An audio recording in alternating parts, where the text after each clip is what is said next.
Hi everyone, welcome back to Woz Twins. Come and play.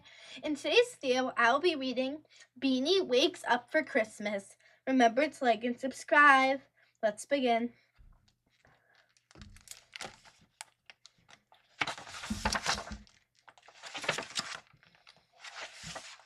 Before Beany Bear climbed into bed for his long winter's nap, he sent a note to Scamp Squirrel. The note said, "Dear Scamp, please don't forget to wake me up for Christmas this year. I have a present for you.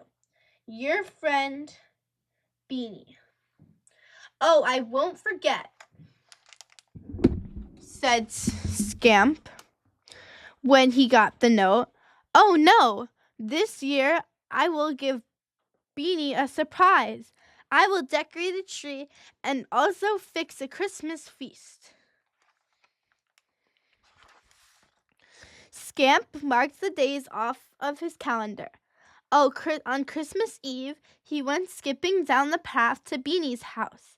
As he went along, he looked for a Christmas tree, but all the fit trees were much too big for a small squirrel to manage. "I will have to settle for a bush,"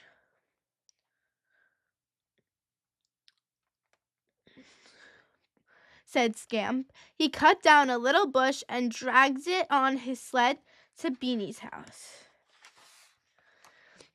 First, Scamp checked on Beany. He was sleeping soundly. Then Scamp began to unpack the dusty boxes of decorations. The lights were all in a tangle. Scamp tried to untie the wires, but somehow the knots only got tighter. Scamp put the whole wad of lights on top of the bush. "The tree will look prettier when I put on the Christmas balls," he said. But Scamp fell over the boxes, and the bright red and green balls rolled under the sofa, the chair, and bumped into the corners.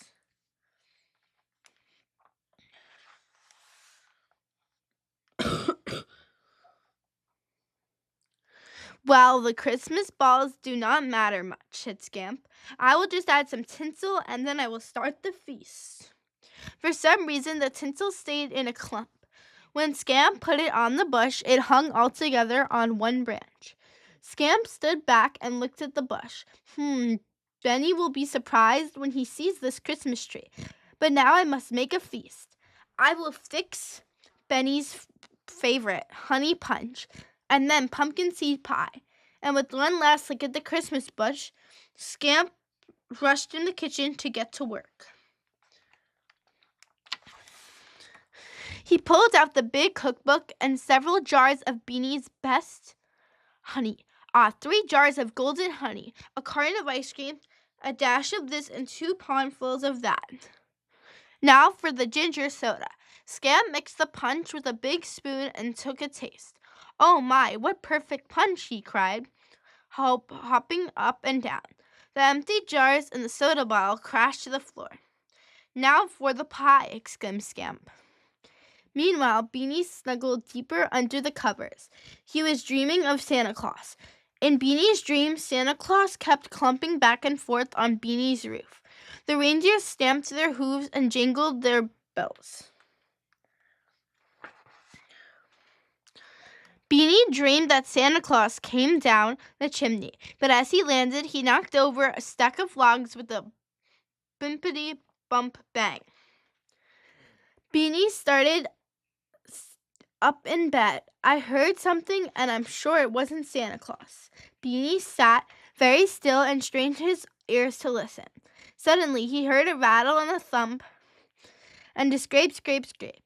"What is in my house? Santa Claus doesn't sound like that," gulped Beany.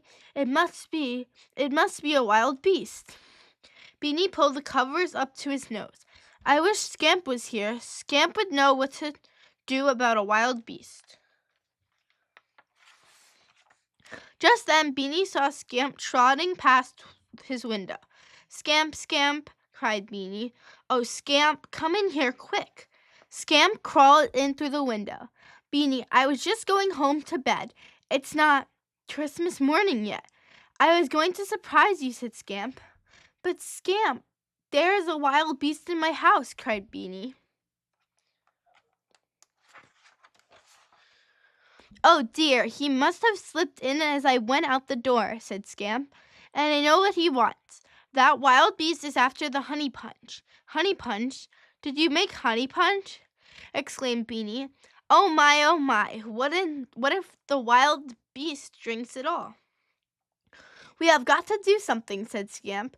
But what? You are not an attacking sort of beast. A bear.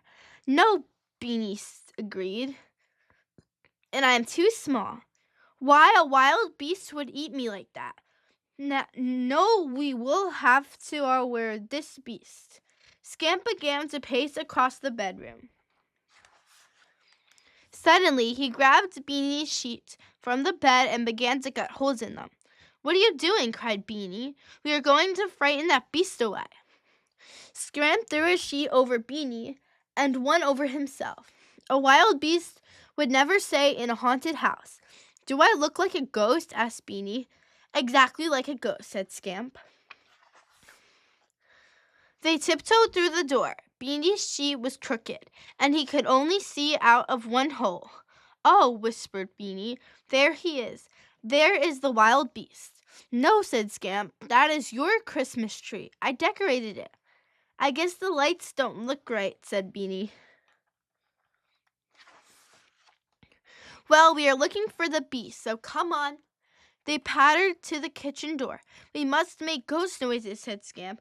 Ooh, said Beany. Ooh, said Scamp, and they poked their heads into the kitchen.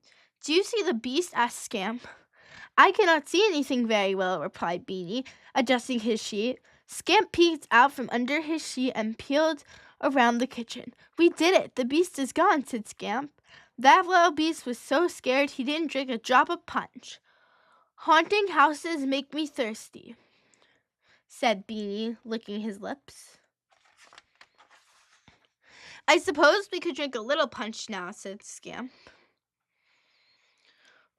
When they had finished the punch and the pumpkin seed pie, Scamp suddenly trotted over to the window. The sun is up. It is Christmas morning and time to give presents. Beany opened the little package from Scamp. These are beautiful, said Beany politely. But what are they? Mittens, cried Scamp.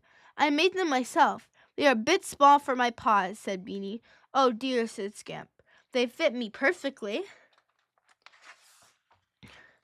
But now open my present, said Beany. Scamp tore into the package. A toolkit, exclaimed Scamp. Oh, Beany, now I can fix anything. I'll bet I can fix those lights, said Scamp, pulling the hammer from the toolkit. No, said Beany with a yawn. We will fix the lights in the spring. I've got to go back to bed. Sleep well, said Scamp, as he went out to the door. I will be back to wake you up in the spring. Before Beany crawled into his bed, he looked at his new mittens. These mittens are just the thing. He slipped them over his ears. If that wild beast comes back, I won't hear a sound. Beany wrote another note to Scamp Squirrel.